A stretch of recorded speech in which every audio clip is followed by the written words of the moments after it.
A un anno dall'insediamento, il presidente del Consorzio Universitario Empedocle Equa, Giovanni Perino, traccia un bilancio annunciando un piano di rilancio volto a rafforzare la presenza accademica nella provincia di Agrigento. In una nota rivolta alle istituzioni, studenti e cittadini, il presidente Perino sottolinea l'importanza di un'azione trasparente e condivisa per garantire continuità e sviluppo sull'attività universitaria.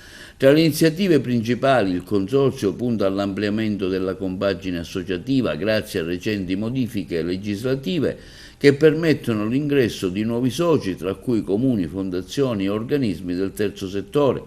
L'obiettivo è quello di rafforzare le risorse e le competenze per migliorare l'offerta formativa e contrastare lo spopolamento giovanile. Il presidente Perino evidenzia inoltre la necessità di un aumento delle quote consortili da sottoporre a breve all'Assemblea per sostenere i fabbisogni correnti e i progetti in corso.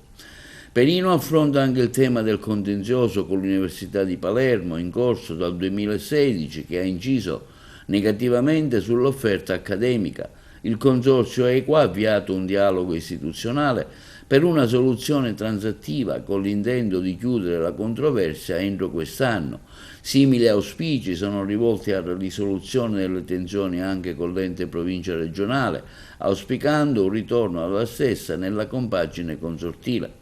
Negli ultimi 10 anni l'Equa ha formato oltre 5.000 laureati, sviluppati progetti di ricerca applicata e creato reti con il tessuto produttivo locale, diventando un presidio culturale e sociale per tutto il territorio.